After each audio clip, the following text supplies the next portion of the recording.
भक्तों, भगवान बृहस्पति देव के व्रत का बहुत ही महत्व है। भगवान बृहस्पति देव की पूजा अर्चना के लिए बृहस्पतिवार को व्रत करके बृहस्पतिवार की व्रत कथा को पढ़ने अथवा किसी दूसरे स्त्री पुरुष द्वारा सुनने की प्राचीन परंपरा है। बृहस्पतिवार का व्रत करने और व्रत कथा सुनने से स्त्री पुरुषों की सभी मनोकामनाएं पूरी होती है। इस व्रत से धन संपत्ति की प्राप्ति होती है, निसंतानों को पुत्र प्राप्ति होती है, परिवार में सुख शांति बनी रहती है, सभी आनंद पूर्वक रहते हैं। आइए भक्तों, अब हम व्रत करने की विधि जान लेते हैं। बृहस्पतिवार को सूर्योदय से पहले उठकर स्नान आदि से निवृत्त होकर भगवान बृहस्पति देव का स्मरण करते हुए व्रत को आरंभ करना चाहिए। भगवान की प्रतिमा की स्थापना करनी चाहिए। घर के समीप किसी मंदिर में जाकर भी भगवान की पूजा की जा सकती है। भगवान पूजा में पीले रंग के पुष्प और पीले रंग की सामग्री को विशेष रूप से पसंद करते हैं। इसलिए स्नान के बाद पीले रंग के वस्त्र धारण करने का विशेष महत्व बताया जाता है। पीले रंग के पुष्प, केले और पीले चंदन से भगवान बृहस्पति देव की पूजा का विधान है। बृहस्पतिवार के व्रत में उपासक को पूरे दिन में एक समय ही भोजन करना चाहिए। व्रत करने वाले पुरुष बृहस्पतिवार को दाढ़ी व सिर के बाल न कटाएं।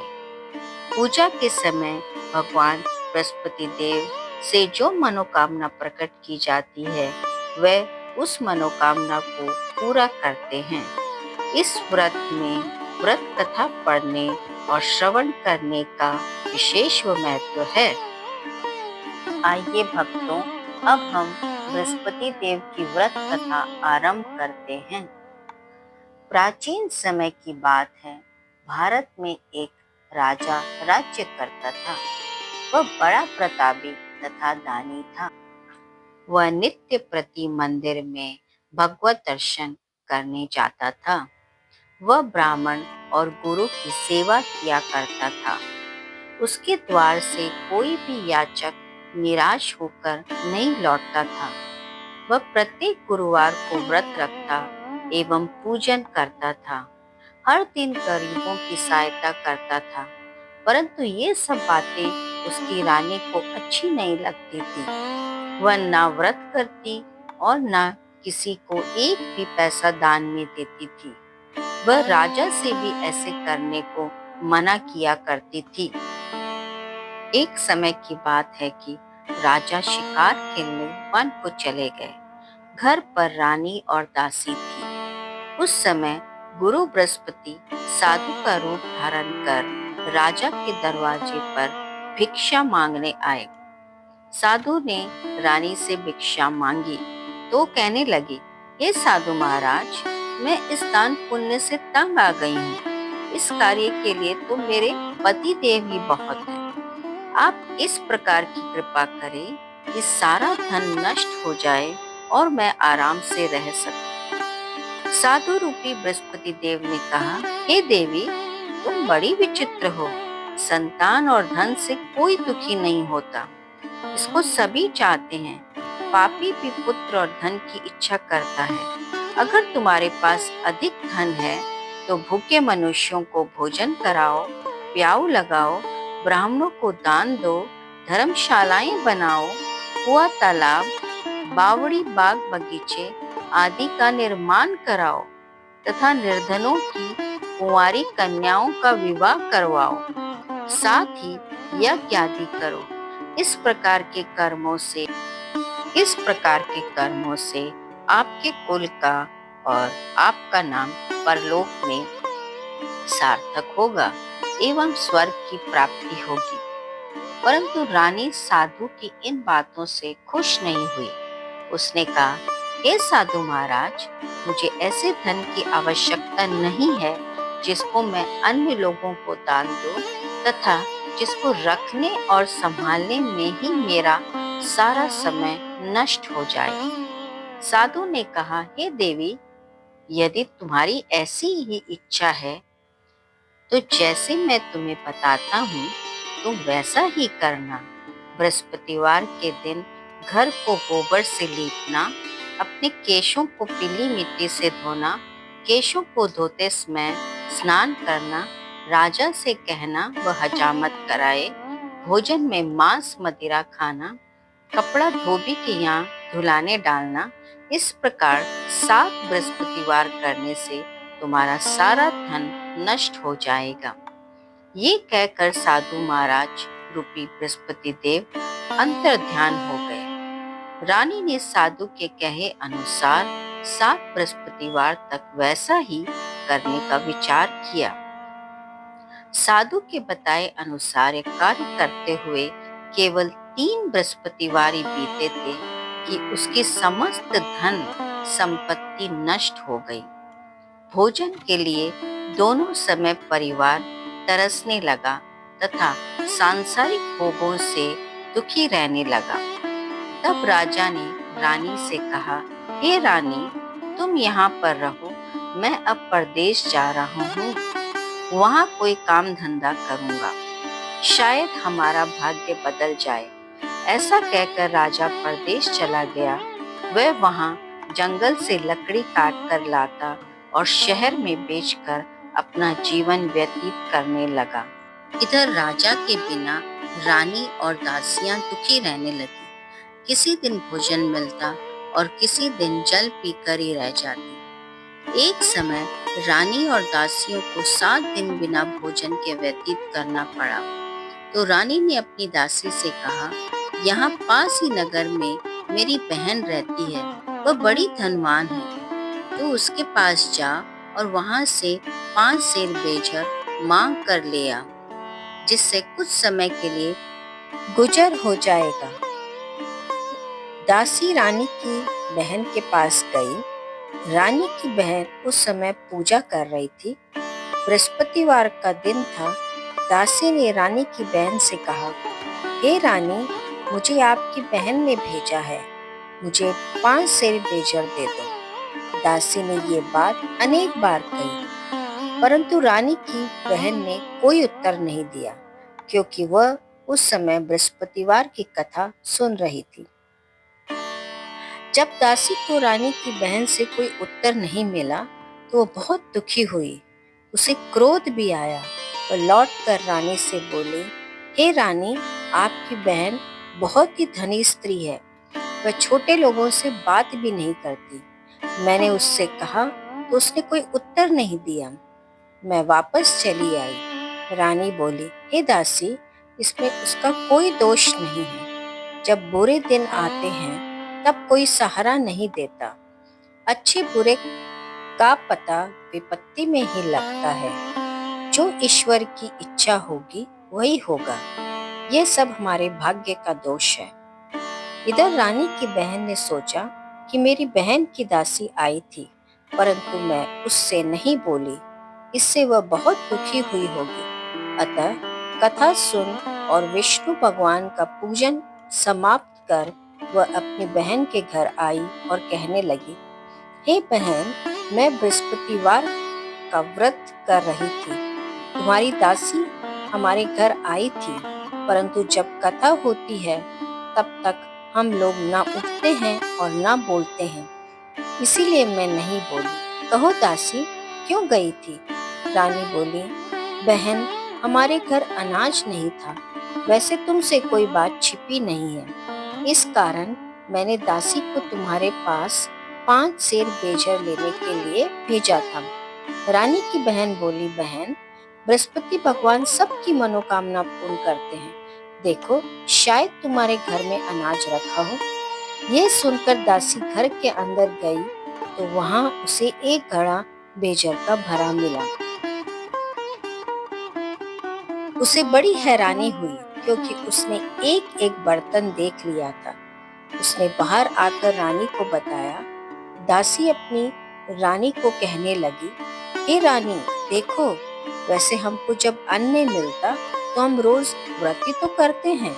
अगर इनसे व्रत की विधि और कथा पूछ ली जाए तो उसे हम भी किया करेंगे।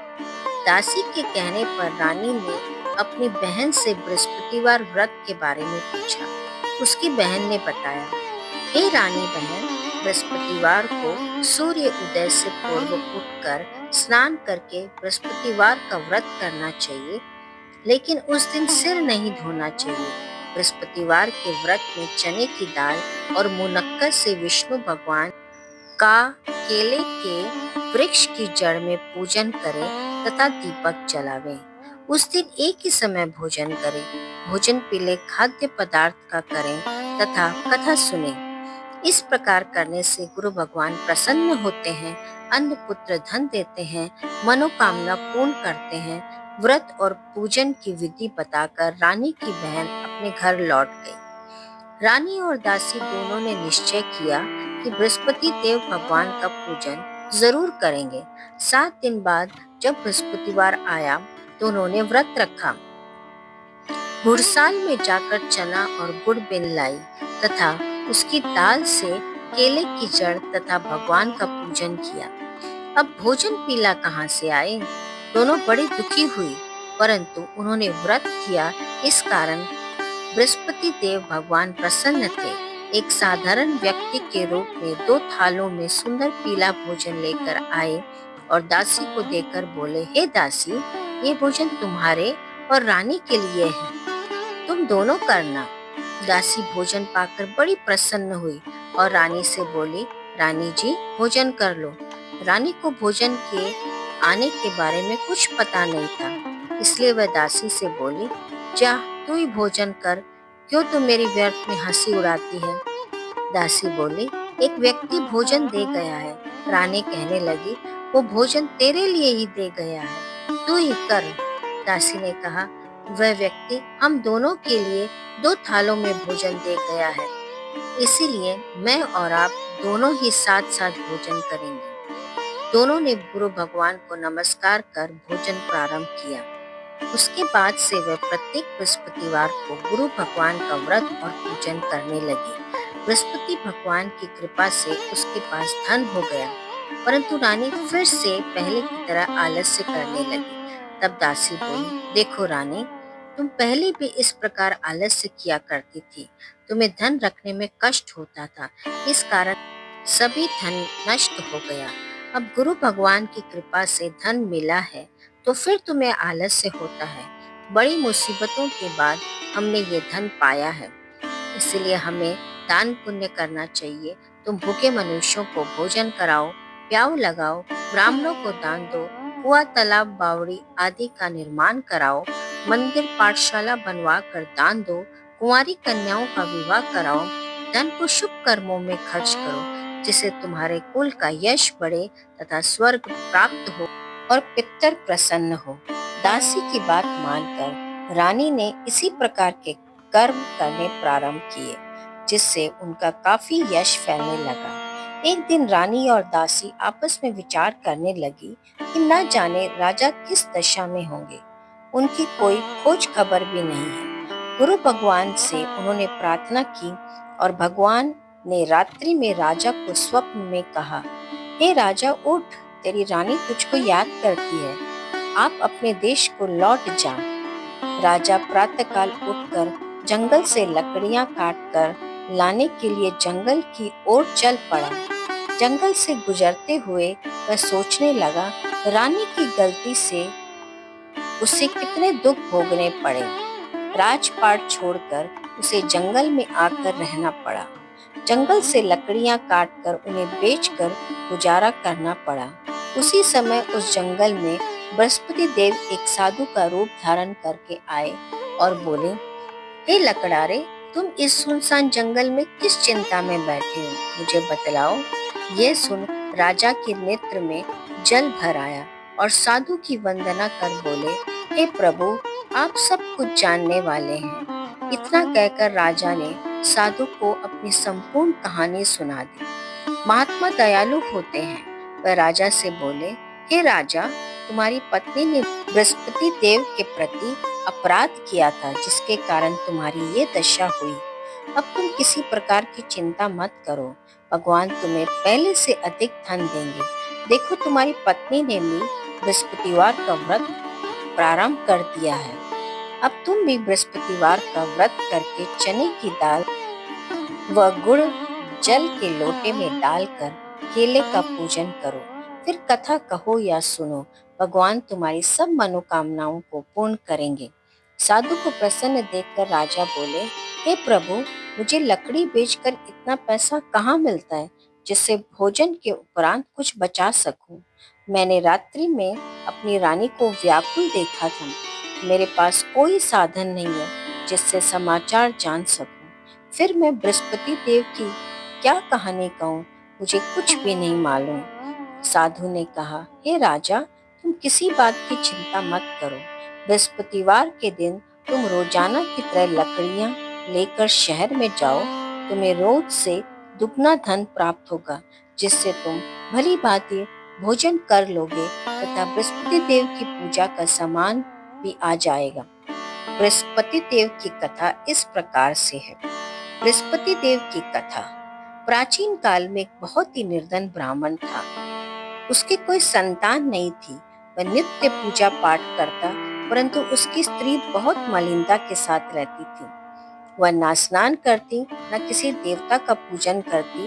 प्रातः काल उठते ही सर्वप्रथम भोजन करती, बाद में कोई अन्य कार्य करती। ब्राह्मण देवता बहुत दुखी रहते थे। पत्नी को बहुत समझाते, किंतु उसका कोई परिणाम न निकलता। भगवान की कृपा से ब्राह्मण की स्त्री को कन्या उत्पन्न हुई। वह कन्या अपने पिता के घर में बड़ी होने लगी। वह बालिका प्रातः स्नान करके भगवान विष्णु का जप करती। वह बचपन से ही बृहस्पतिवार का व्रत भी करने लगे। पूजा पाठ समाप्त कर स्कूल जाते समय अपनी मुट्ठी में जौ भर कर ले जाती और पाठशाला जाने के मार्ग में डालती जाती। वही जौ स्वर्ण के हो जाते तो लौटते समय उनको बिन कर घर ले आती। एक दिन वह बालिका सूप में उन सोने के जौ को फटक कर साफ कर रही थी। तभी उसकी माँ ने देख लिया और कहा, हे बेटी, सोने की जौ को फटकने के लिए सोने का सूप होना चाहिए। दूसरे दिन गुरुवार था। इसी कन्या ने व्रत रखा और बृहस्पति देव से प्रार्थना करके कहा, हे प्रभु, यदि मैंने सच्चे मन से आपकी पूजा करी हो तो मुझे सोने का सूप दे दो।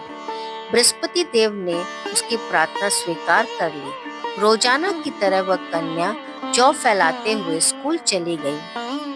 स्कूल से लौटकर जब वह जौ बीन रही थी तो बृहस्पति देव की कृपा से उसे सोने का सूप मिला।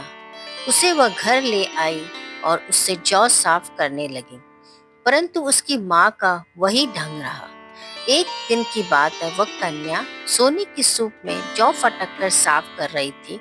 उसी समय उस नगर का राजकुमार वहां से होकर निकला। इस कन्या के रूप और सोने के सूप में जौ साफ करते देखकर वह उस कन्या पर मोहित हो गया। राजमहल आकर वह भोजन तथा जल त्याग कर उदास होकर लेट गया।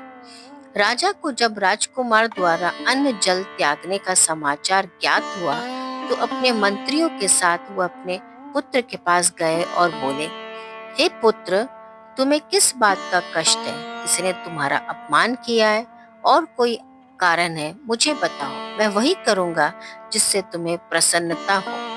राजकुमार ने अपने पिता की बात सुनी तो वो बोला, मुझे आपकी कृपा से किसी बात का दुख नहीं है। किसी ने मेरा अपमान नहीं किया है, परंतु मैं उस लड़की के साथ विवाह करना चाहता हूँ जो सोने के सूप में जौ साफ कर रही थी। यह सुनकर राजा आश्चर्य में पड़ गया और बोला, हे बेटा, इस तरह की कन्या का पता तुम ही लगाओ। मैं उसके साथ तुम्हारा विवाह अवश्य ही करवा दूंगा। राजकुमार ने राजा को उस लड़की के बारे में बताया। मंत्री उस लड़की के घर गए और राजा का आदेश ब्राह्मण को सुनाया। कुछ ही दिन बाद ब्राह्मण की कन्या का विवाह राजकुमार के साथ संपन्न हो गया। कन्या के घर से जाते ही ब्राह्मण देवता के घर में पहले की भांति गरीबी का निवास हो गया। अब भोजन के लिए भी अन्न बड़ी मुश्किल से मिलता था। एक दिन दुखी होकर ब्राह्मण अपनी पुत्री से मिलने गया। बेटी ने पिता की दुखी अवस्था को देखा और अपनी माँ का समाचार पूछा। ब्राह्मण ने सभी हाल कहा। कन्या ने बहुत सा धन देकर अपने पिता को विदा कर दिया। इस तरह ब्राह्मण का कुछ समय सुखपूर्वक व्यतीत हो गया, लेकिन कुछ दिन बाद फिर वही हाल हो गया। ब्राह्मण फिर अपनी कन्या के यहाँ गया और सभी हाल कहा तो पुत्री बोली, हे पिताजी, आप माताजी को यहाँ लिवा लाओ। मैं उन्हें वह विधि बता दूंगी जिससे गरीबी दूर हो जाए।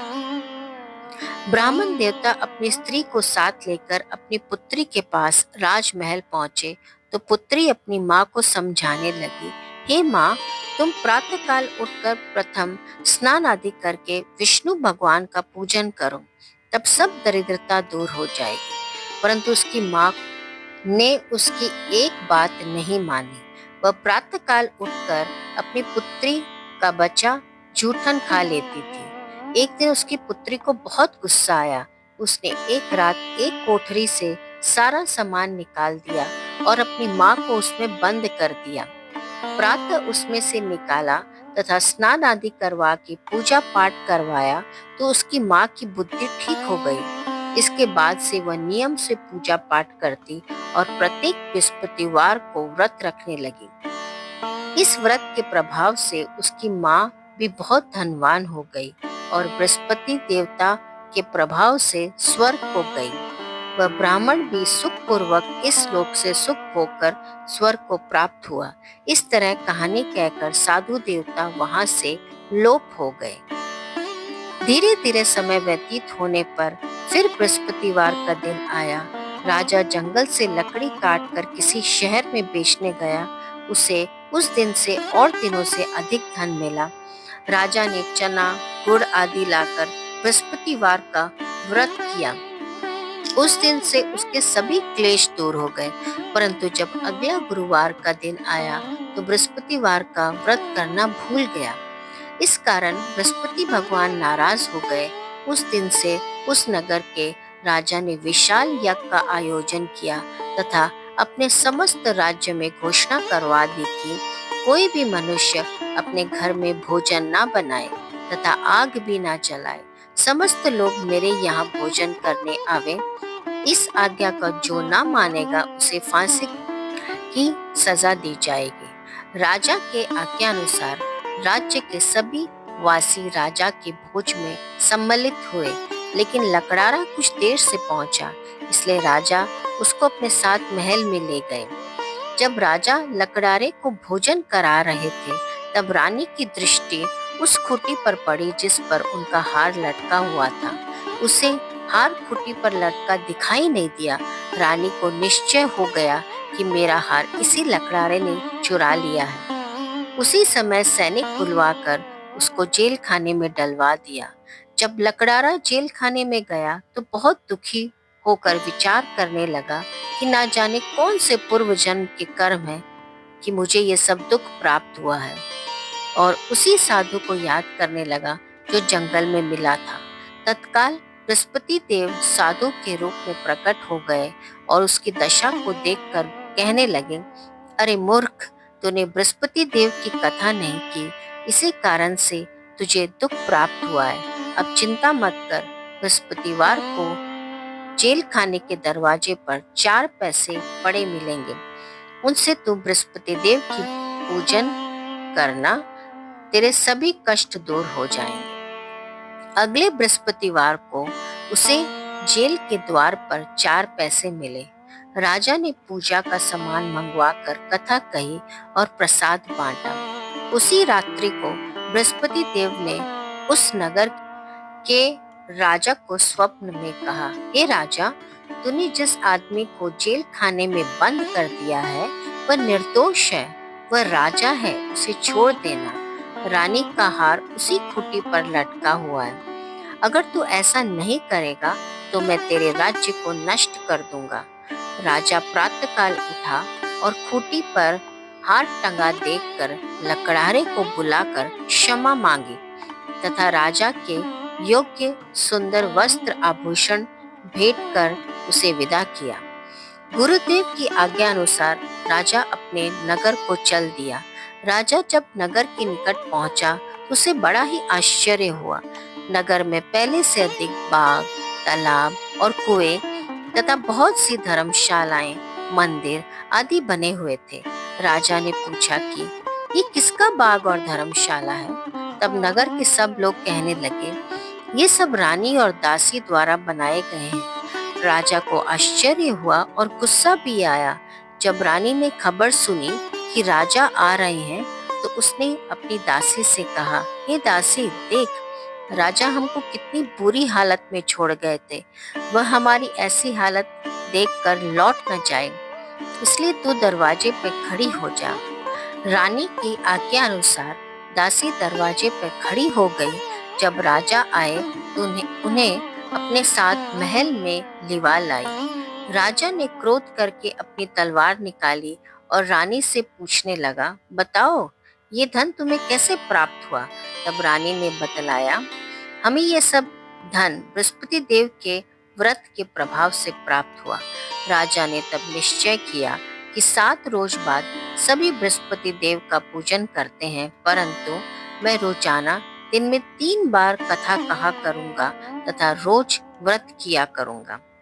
अब हर समय राजा के दुपट्टे में चने की दाल बंधी रहती तथा दिन में 3 बार कथा कहता। एक रोज राजा ने विचार किया कि चले अपनी बहन के यहाँ हो आए। इस तरह का निश्चय कर राजा घोड़े पर सवार हो अपनी बहन के यहाँ चल दिया। मार्ग में उसने देखा कि कुछ आदमी एक मुर्दे को लिए जा रहे हैं। उन्हें रोककर राजा ने कहा, अरे भाइयों, मेरी बृहस्पतिवार की कथा सुन लो। वह बोले, लो, हमारा तो आदमी मर गया है, इसको अपनी कथा की पड़ी है। परंतु कुछ आदमी बोले, अच्छा कहो, हम तुम्हारी कथा सुनेंगे। राजा ने दाल निकाली और कथा कहानी शुरू कर दी। जब कथा आधी हुई, मुर्दा हिलने लगा और जब कथा समाप्त हुई तब राम राम करते हुए वह मुर्दा खड़ा हो गया। राजा आगे बढ़ा। उसे चलते चलते शाम हो गई। आगे मार्ग में उसे एक किसान खेत में हल चलाता मिला। राजा उससे बोला, अरे भैया, तुम मेरी बृहस्पतिवार की कथा सुन लो। किसान बोला, जब तक मैं तेरी कथा सुनूंगा तब तक 4 हरैया जोत न लूंगा। जा अपनी कथा किसी और को सुना। राजा आगे चलने लगा। राजा के हटते ही बैल पछाड़ कर गिर गए तथा किसान के पेट में जोर से दर्द होने लगा। उसी समय किसान की माँ रोटी लेकर आई। उसने जब ये देखा तो उसने पुत्र से सब हाल पूछा। बेटे ने सभी हाल बता दिया। बुढ़िया दौड़ी दौड़ी उस घुड़सवार के पास गई और उससे बोली, मैं तेरी कथा सुनूंगी, तू अपनी कथा मेरे खेत पर ही चलकर कहना। राजा ने लौटकर बुढ़िया के खेत पर जाकर कथा कही, जिसके सुनते ही बैल खड़े हो गए तथा किसान के पेट का दर्द भी बंद हो गया। राजा अपनी बहन के घर पहुंच गया। बहन ने भाई की खूब मेहमानी की। दूसरे रोज प्रातःकाल राजा जागा तो वह देखने लगा कि सब लोग भोजन कर रहे हैं। राजा ने अपनी बहन से पूछा कि ऐसा कोई मनुष्य नहीं जिसने भोजन नहीं किया हो, तो मेरी बृहस्पतिवार की कथा सुन ले। तो बहन बोली, हे भैया, ये देश ऐसा ही है। पहले यहाँ पर लोग भोजन करते हैं, बाद में अन्य कार्य करते हैं। अगर पड़ोस में कोई हो तो देख आती हूँ। ऐसा कहकर बहन देखने चली, परंतु उसे कोई भी ऐसा व्यक्ति नहीं मिला जिसने भोजन ना किया हो। वह एक कुम्हार के घर गई जिसका लड़का बीमार था। उसे मालूम हुआ कि उसके यहाँ 3 दिन से किसी ने भोजन नहीं किया है। रानी ने अपने भाई की कथा सुनने के लिए कुम्हार से कहा। वह तैयार हो गया। राजा ने जाकर बृहस्पतिवार की कथा कही, जिसको सुनकर उसका लड़का ठीक हो गया। अब तो राजा की प्रशंसा होने लगी। एक दिन राजा ने अपनी बहन से कहा, हे बहन, मैं अपने घर जाऊंगा, तुम भी तैयार हो जाओ।